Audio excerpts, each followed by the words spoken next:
ګیرې پرېږدئ تر یوې قبضې په انداز باندې بریتونه لنډ کړئ وخالف المجوس د مشرکینو نه مخالفت وکړئ چې رسول الله راته ویلي دي ما درته مخکې ویلي الله په خپل دین ډېر خفه کېږي چې په 1 روپۍ زکات یې نه ورکړی 50,000 کاله سزا ورکوي خو په خپل دین خفه کېږي چې دین مم در لګلای او تا د کامیابی لپاره روزیم در کوم عزت هم در کوم اولادم در کوم قدرت هم در کوم ارڅ زه در کوم خو بیا د ما دا یو خبره نه مانی چې په دین باندې عمل وکړه بیا چې سبا د داسې ناکامي سره مخامخ کیږو مخکې نه کوشش وکړ ده چې ارڅ د دین پر رڼا کې عقیده اخلاق اعمال ارڅ د دین پر رڼا برابر کو بیا به داسې نه چې صرف د یو څو ورځې قدرت ته دا قدرت ډیر بے وفا ده دا پاتې کیږي هغه قدرت نه پاتې کیږي چې په دین کې پیدا شي څوک چې مسلمان متقی وي چې مړ شو د مرګ نه بعد په قبرونو کې تلاوتونه کوي حدیث ثابت کنه د علماء ته معلوم ده سورۃ ملک مبارک تبارک الذی شریف په فضایلو کې راځي صحابي راغه پیغمبر علیه الصلاۃ والسلام ته فرمایي و یو اوار میدان و شپه باندې راغله نو یو میدان باندې مخیمه وویله چې شپه دلته تیر کم خبر نوم چې دلته لاندې قبر ده سورۃ ملک مبارک شروع شو 10 آیات مکمل ویل شو مړي دی قبر والا ویلې پیغمبر علیه السلام ته ویل پیغمبر علیه السلام ورته چې دا شرک دا بدعت دا څه ویي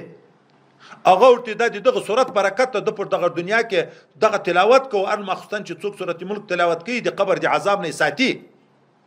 دا یو قبر د چې د نجات ورکړي د عذاب نه اوس موږ تاسو مړ بولو په ژاړو د خپل خوندونه اخلي تلاوتونه کوي په منځ کې په قبر کې حضرت نبی علیہ الصلوۃ والسلام جی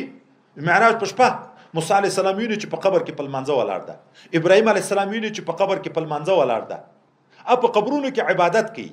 روحانیت هغه کېږي نبی علیہ الصلوۃ والسلام په حج کې ده حضرت یونس علی نبینا علیہ السلام ویني په وخت سپور چې راغی تلبیه وی حضرت موسی علیہ السلام ویني په وخت سپور چې راغی تلبیه وی 2000 کاله مخکې مړ دي خو په دغه دین کې دغه برکت ده چې پس له مرګ نم شهید ته خدای پاک منسوسی ویلي ده کنه چې مړ شهید ته مړ مې چې په دین راغله کامیاب شوې کامیابی دی الله په فیصله بیا د مرګ نه بعدم کامیابی خپل خوندونه اخله په قیامت کې هم کامیابی او ژوندۍ کافر ته خدای پاک مړ ویلي ده کنه دی ویلي